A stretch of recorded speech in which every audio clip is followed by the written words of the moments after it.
On Christmas Day, my daughter gave her stepdad a $20,000 car and gave me a handkerchief with the inscription, "Worst dad ever." After a week, she called me crying, "Dad, don't do this." What happened next was rather unexpected. I will tell you how everything unfolded. First, let me quickly thank you for your continuous support. This means a lot to us. If you enjoy the stories we share, kindly subscribe to this channel. It will be great if you can leave a comment on which city you are watching from. We might just give you a shout out in our next story. Today's special shout out goes to Evelyn Keene from New York. We are glad you enjoy our stories. Now let's go deeper into the story. I used to tell myself that being a provider was enough. That if I worked hard, paid every bill on time, and kept my daughter's world spinning without a single missed tuition payment or empty fridge, I had done my job as a father. That was my truth for the better part of 25 years. My name is Raymond, and I built a financial consulting firm from the ground up after my divorce, mostly in silence, with no one but my books and balance sheets to keep me company. My daughter, Brielle, was 7 when her mother remarried. By the time she was 10, she started calling her stepfather Dad, and I became Ray. That was the first time I felt like a guest in my own child's life. But I still showed up. Birthdays, school recitals, graduations. Never empty-handed. Always on time. Always pretending it didn't cut me open every time she looked through me like I wasn't even there. Christmas Day was always complicated. Some years I didn't get an invite at all, and other times, like this one, I got a polite nod in the form of an email. Dinner at 4. Mom's house. Nothing warm. No call. No real welcome. Just logistics. But I showed up anyway, wearing the same dark wool coat she once said made me look like a detective. That used to make her giggle. Now she didn't even glance up as I stepped into the house. It smelled like cinnamon and pine, but the tension was sharp and unspoken. Brielle stood at the center of the living room, practically glowing, holding a key fob in a tiny black box. Everyone had already gathered. Her mother, her stepfather Gerald, a few friends, even Gerald's niece who somehow got a better greeting than I did. "Gerald," she said, her voice bright, "you've always been the man who showed up. So I wanted to give you something that shows how much I appreciate you." She placed the box in his hands like it was sacred. The room gasped when he opened it. Sleek, silver Audi keys sat nestled inside. "A new car." Gerald beamed. "No, your car.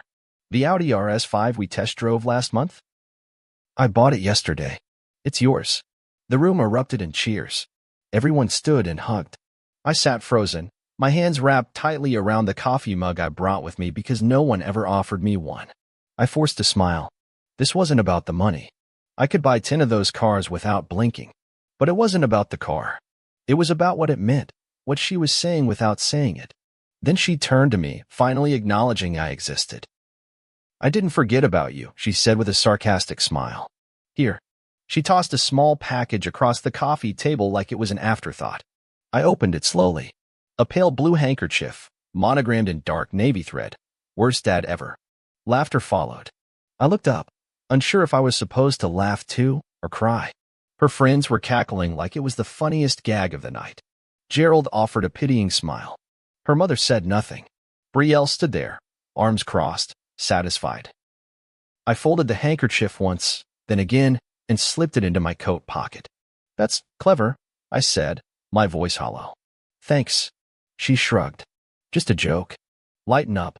But I wasn't laughing. I didn't say another word the rest of the night. I watched as she poured wine for Gerald and cut slices of pecan pie for everyone but me. I sat in that crowded room, surrounded by people I used to consider family, now relegated to the status of furniture. That was when it hit me. I wasn't being ignored. I was being erased. On the drive home, I didn't play any music. I didn't even turn on the heat. I needed the cold to keep me awake. I thought about the house she lived in, the one she thought Gerald gifted her. I thought about the car under her name, the company internship she bragged about getting through networking. She never knew I was behind all of it. I had set it all up quietly because I wanted her to feel like she earned it. I wanted her to feel empowered. But instead, she weaponized that power against me. As I pulled into my driveway, I took the handkerchief out and stared at the stitching. Worst dad ever. Maybe that was how she saw me. Maybe that was how I let myself be seen. Too passive, too patient, too eager for her love. I placed the handkerchief on the entryway table and looked at it one last time. Not anymore, I whispered. And just like that, something hardened inside me. I wasn't going to beg for scraps of affection. Not from her. Not from anyone. I had given her the world. And she handed me a punchline.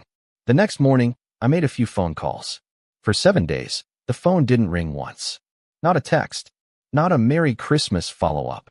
Not even a forwarded meme pretending to bridge the distance. The silence wasn't surprising, but it was loud. Louder than it had ever been before. And this time, I didn't try to fill it. I didn't chase her down with guilt-ridden calls or messages carefully written and rewritten, trying to sound supportive instead of wounded. I had done that dance for over a decade, tap dancing around my daughter's discomfort with my existence. I used to believe if I just stayed long enough in her orbit, bought her enough safety nets and quiet sacrifices, she'd eventually come back to me. But this time, after that handkerchief, something snapped. It was like watching a bridge burn while standing on the last wooden plank and finally realizing there's no way back across. I had always thought time and love could rebuild what divorce tore down. But love without respect is a slow humiliation, and I was done playing the fool. I spent that first day back combing through old records, paperwork I buried under more sentimental clutter, like her kindergarten drawings and report cards. I dusted off the lease agreement for the house she lived in, the one in her name, but purchased under my private trust. Gerald had made a lot of noise about being the family man, but he was still rebuilding credit after a failed business in 2014, and I was the silent backer who stepped in when the down payment needed to be handled quickly. I also looked at the title for the white Mercedes she drove, again, a gift from him, but the lien had always been under my corporate holding company. She didn't know any of that. I made sure she wouldn't. I wanted her to feel like she had something built by love, not by legality. But love had turned cruel.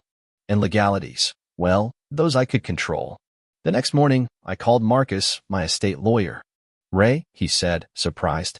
"Didn't expect to hear from you during the holidays." "Yeah, well," I muttered.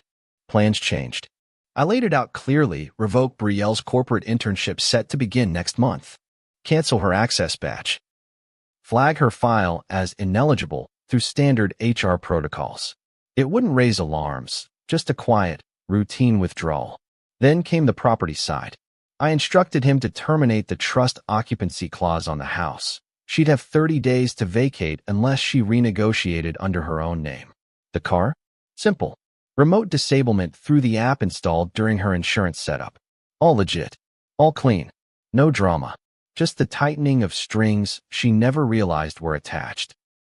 Marcus paused before hanging up. "You sure you want to go this far?"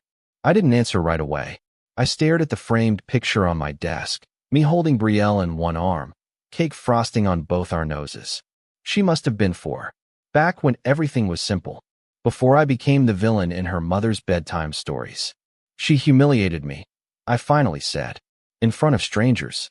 On purpose. And it's not the first time. It's just the last straw. Marcus sighed. "I'll get it done."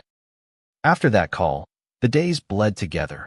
Quiet mornings with coffee and bitter memory. Afternoons pacing my office, replaying every moment of Christmas Day. I kept wondering if she'd call. Wondering if maybe she'd realize, maybe even apologize. But nothing came. Not until day 7. I was halfway through reading a quarterly review report when my phone rang. Unknown number. I almost let it go to voicemail. But something tugged at me, an old instinct, maybe. I picked up. "Dad?" Her voice cracked like glass underfoot. I didn't say anything. "Dad, it's me. It's Brielle. Please, don't do this." Silence stretched between us. I could hear traffic in the background, maybe the shuffling of feet. She was crying. Not the performative kind I'd seen before. This was gut-wrenched, breathless. I went to check into the company today, and they said my offer was revoked. No explanation. My badge didn't work.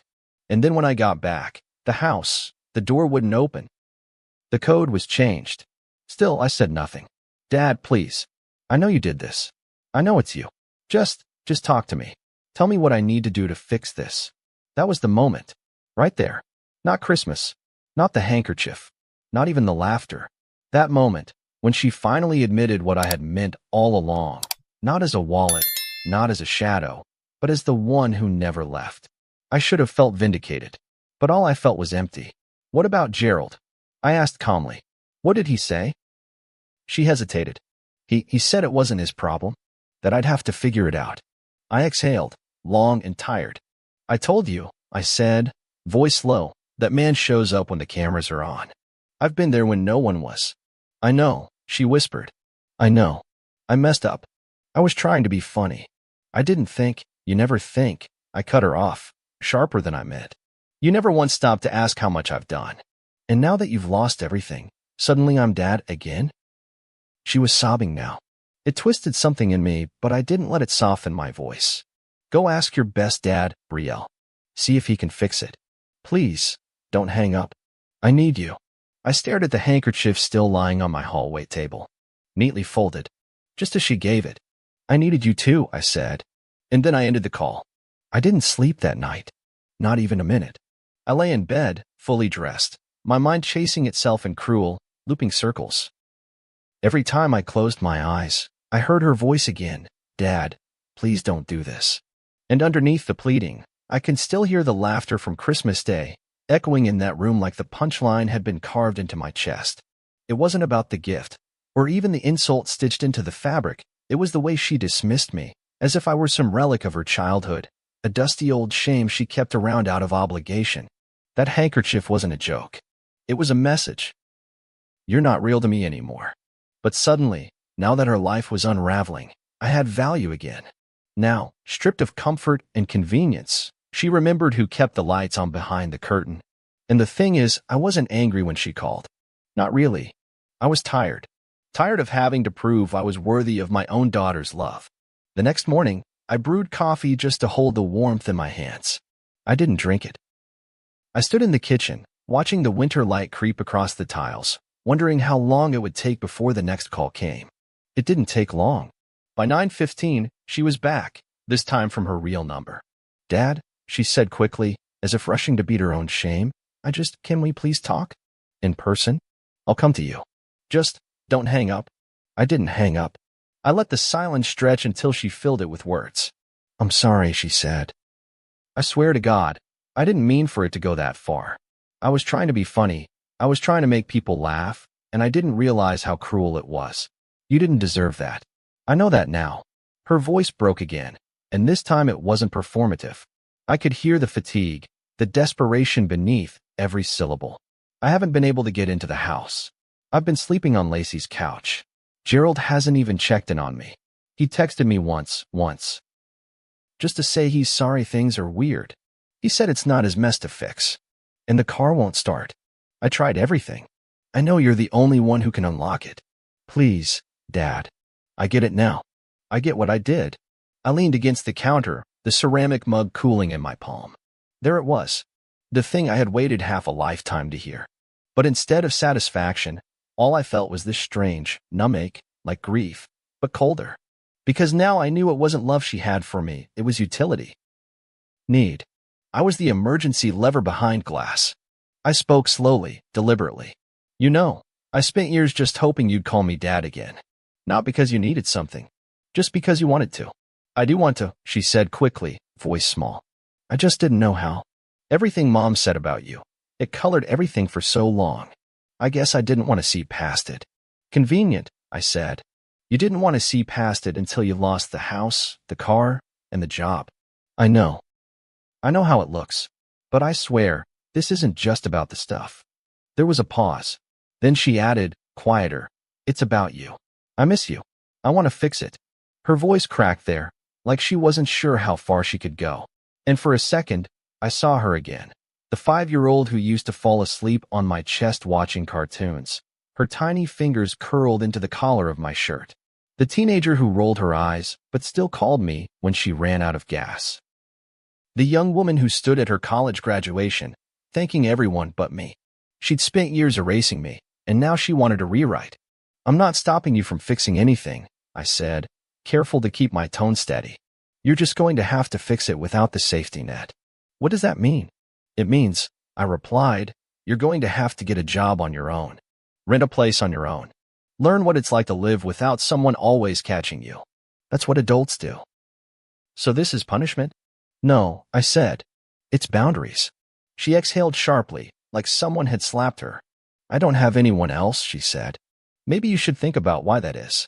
The silence on the other end was deafening. She didn't argue. She didn't curse or cry harder. She just went quiet. I'll figure it out, she whispered finally. Thanks for nothing. Before I could respond, she hung up. I didn't move for a long time after that.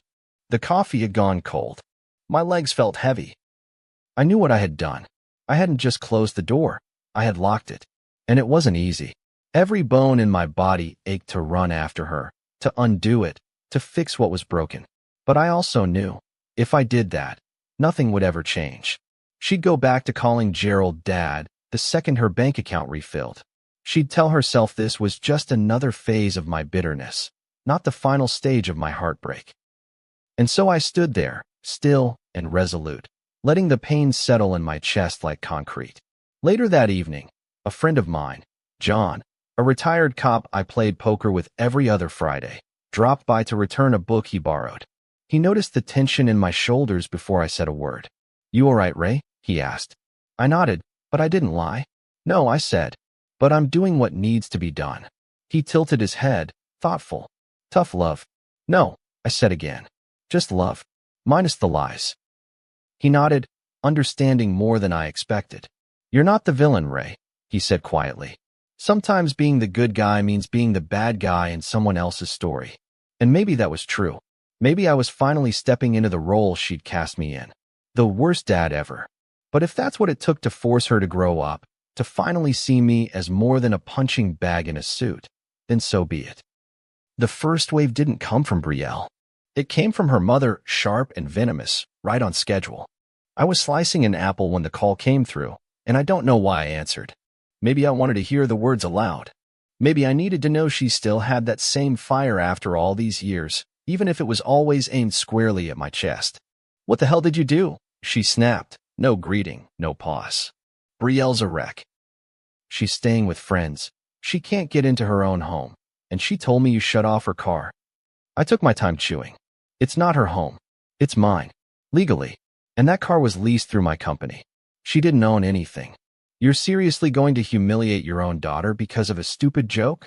I could hear the whine in her voice. Late morning, too early for reason. The same bitter edge she'd wielded in every courtroom and co-parenting meeting. No, I said calmly.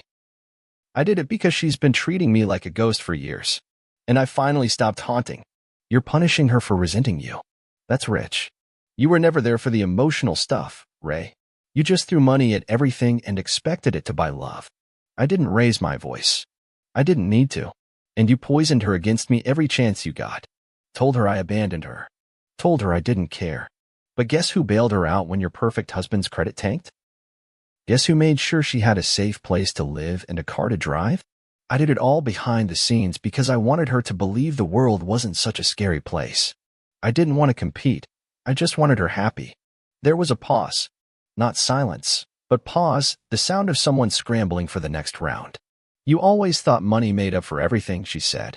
But you never gave her what she needed. And you made sure she never saw what I gave. She hung up. A few hours later, the second wave came, more subtle, more insidious. A cousin tagged me in a cryptic Facebook post.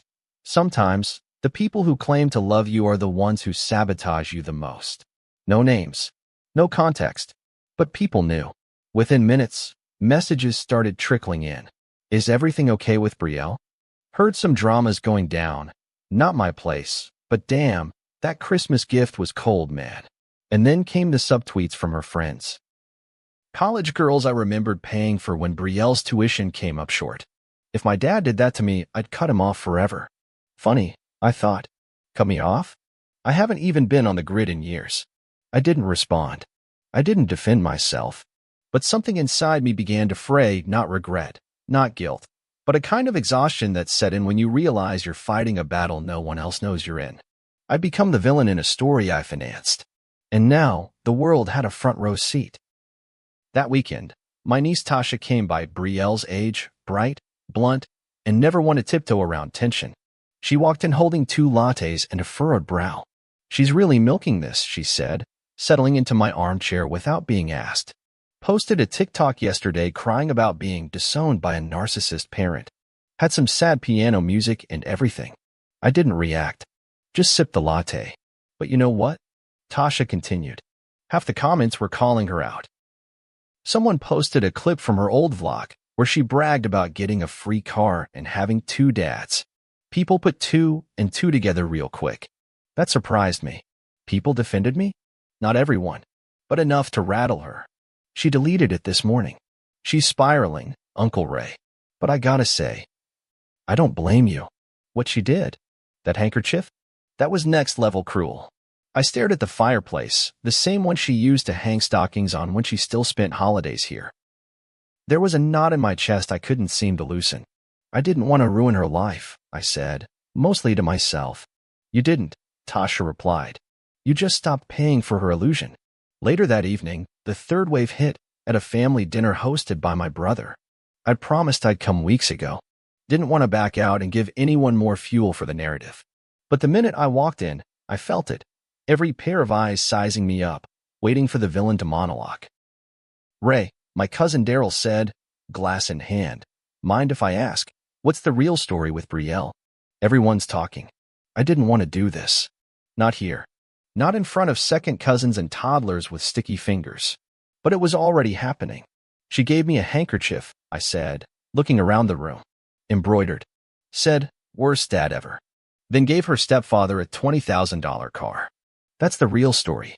The room quieted. Even the toddlers stopped. I let the silence marinate. Then I added, so I turned off the faucet. Let her learn what life looks like without the man she claims to hate. Someone clapped. One clap. Then another. My brother, oddly enough. You did what needed to be done, he said, loud enough for the room to hear. About time someone in this family grew a spine. Not everyone agreed, I could tell. But for the first time in years, I didn't feel crazy. I felt seen. On the drive home, I didn't cry. I didn't celebrate. I just felt the weight of everything. The years I tried, the love I offered, the silence I endured. Maybe I hadn't been the perfect father, but I'd never walked away. I stayed. I gave. I hoped. And now, finally, I had stopped. By the following Tuesday, it was no longer just whispers in the family or murmurs among friends. It had become spectacle. Social media had a way of making private pain into public theater, and Brielle played her part like a seasoned actress. She posted a carousel of childhood photos, ones I hadn't seen in years, captioned with a carefully crafted story that made her sound like the abandoned, emotionally starved daughter of a cold, corporate machine. She didn't name me directly, but it didn't take much to connect the dots. She talked about how money doesn't make a father, how she had been discarded for speaking her truth, and how she was starting over from rock bottom after a lifetime of walking on eggshells. It was manipulative, dishonest, and masterfully done. Within hours, the post had racked up thousands of likes and hundreds of comments, strangers offering sympathy, high school friends tagging each other in disbelief, and a few influencers weighing in with pithy affirmations like, healing means cutting off even blood if it's toxic. I sat at my desk, watching the numbers tick up. My name wasn't trending, but in our little town, I had become the cautionary tale of the week. A walking headline. I didn't respond. Not yet. But then came the part that broke something in me, not the post itself, but the phone call from my assistant, Carla, the next morning. Ray, she said cautiously, we have a situation. One of our junior analysts shared Brielle's post on her story. HR flagged it. It's spreading through the office. That was the line. My private humiliation was now bleeding into my professional world, the place I built from scratch when everything else had collapsed. I'll handle it, I said tightly. And I did, scheduled a staff-wide reminder about professionalism, social media boundaries, and confidential matters. I never mentioned Brielle by name, but everyone knew. I didn't think it could get worse until that Saturday, when I ran into Gerald at the grocery store of all places. I almost didn't recognize him at first. He looked thinner, more worn. But the moment he saw me, his jaw tightened, and he changed course from the frozen aisle straight into my path. Ray, he said, with a forced smile. Funny seeing you here. Figured you'd be hiding out. I placed the frozen peas in my cart and met his eyes calmly. Not hiding. Just grocery shopping. He chuckled, but there was no humor in it. You really did a number on Brielle, he said. She's staying with her friend's parents now. Said she's never seen you like this. And you? I asked. Where are you staying? That caught him. His smile faded. She told me you ghosted the minute things got complicated. He scoffed. She's 25, Ray. Not a child. If she can't handle a few setbacks, maybe she's not as grown as she thinks. I studied him for a moment, seeing through the smooth lines and old rehearsed charm that had seduced my daughter into believing he was the better version of me. But there it was, his true self. Detached. Aloof. Gone the second the emotional tab came due. Funny, I said. You were the first to call me a narcissist father, but you bailed faster than anyone when she needed you. I'm not her father, he said. No, I agreed. But you let her call you dad. You encouraged it. Bought her loyalty with half-truths and handouts you couldn't afford. You wanted the title without the responsibility. His face reddened. You're bitter. No, I said. I'm finished. We stood there, two men in the middle of the frozen food aisle, the remnants of a decades-long triangle finally exposed for what it was. Not love. Not family. Just performance. He turned without another word, pushing his cart away like he hadn't just been undressed in public. Later that evening, I got a voicemail from Brielle. She didn't call, just sent her words into the void, like a message in a bottle thrown from the shore. I saw the post. I didn't mean for it to explode like that. I just needed to say something. I didn't think it would go viral. I didn't want it to affect your work. I just felt so alone, and I wanted people to see me. I'm sorry if I crossed a line. No request. No plea. Just a breadcrumb of regret. And it stirred something strange in me. Pity, maybe. Or mourning. For what we used to be. That night, I sat in my study and stared at the blank notepad in front of me. I didn't write anything down. I just let the weight of everything settle. The betrayal. The spectacle. The cold reality that no matter how hard I tried to be her father, she would always choose the image that made her feel safest, even if it wasn't real. My phone buzzed again. This time, it was an email. From a former client. Subject line, thinking of you. Inside, just one sentence. You did what every parent secretly wants to do, but never dares, stand up for themselves. I stared at that line for a long time. Maybe I wasn't the monster she painted me as. Maybe I was just the first man in her life to stop enabling the lie. The letter arrived on a Tuesday afternoon, tucked inside a plain envelope with no return address. I recognized her handwriting instantly, small, neat, slightly curved from the way she used to grip her pencil. It was the same hand that once drew crayon stick figures of us at the park, long before we learned how to wound each other with grown-up words. For a long while, I didn't open it. I placed it on the counter beside the stack of bills and magazines, touched it once or twice like it might burn me, then walked away. I wasn't afraid of what was inside. I was afraid of what it might ask me to feel. 3 days passed before I finally opened it. Dad, I don't expect you to forgive me. I don't even know if I want to ask you to. I guess I'm writing this because silence feels worse than your anger. And because for the first time in my life, I'm starting to understand how much you really did for me, and how little I ever gave in return. I was angry. For a long time. Not just at you, but at the whole picture. The divorce. The shuffling between houses. The way Mom cried at night, and told me you chose money over love. I think I clung to Gerald because he made everything simple. He didn't carry history with him. He didn't remind me of what got broken. But you never left. You showed up. Quietly. Steadily. And I used that against you. I made you the safe villain because I thought you'd never strike back. And when you finally did, I realized I had pushed you past the edge of something I didn't understand. I'm not asking for anything. I just wanted you to know. I see it now. I see you. It wasn't long. Barely a page. No dramatic apology. No begging for the car back or the job reinstated. Just words. Honest, tired, unpolished.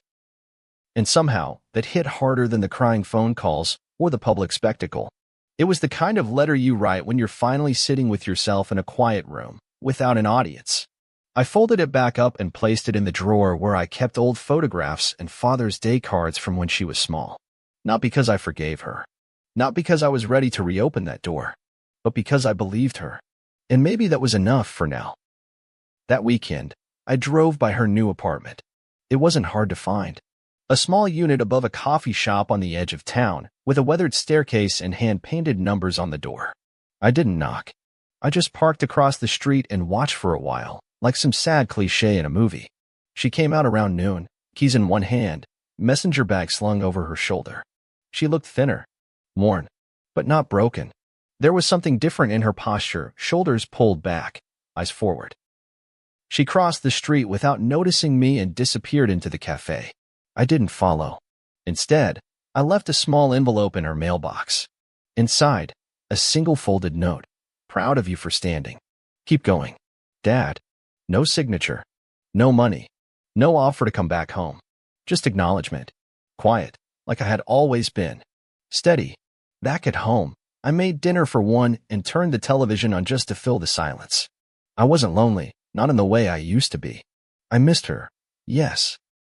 But I didn't ache for her approval anymore. Somewhere between that handkerchief and this letter, something shifted. I had grieved the version of her I had tried to hold on to. And now, I was meeting the version of her she might finally become. I had no plans to fix what was broken. That wasn't my job anymore. I had taught her how to fall, and more importantly, how to get back up. Whether she came back or not, I had done what I needed to do, not for revenge, but for truth. Sometimes being a father means walking away, not out of spite, but out of love so deep, it refuses to be taken for granted any longer. I took the handkerchief out of the drawer where I'd kept it. It was still neatly folded, the stitching sharp and cruel as ever. Worst dad ever. But it didn't cut the same way anymore. Now, it felt like a badge, proof that I had drawn the line. That I had finally demanded to be seen not as a backup plan, not as a safety net, but as a person who deserved dignity. I placed it back inside the drawer and closed it slowly. Some stories don't end in hugs or reconciliations. Some end with silence, understanding, and a boundary held firm. And that's okay. I had done enough. I had been enough. And for the first time in years, that was finally clear. Not every story ends with reconciliation, but sometimes, holding your boundaries is the only way to heal. What would you have done in his shoes? Drop a comment and let me know if he was justified or if it went too far. And if this story hit home, make sure to like the video and subscribe for more powerful real-life family drama you won't forget. See you soon in the next one.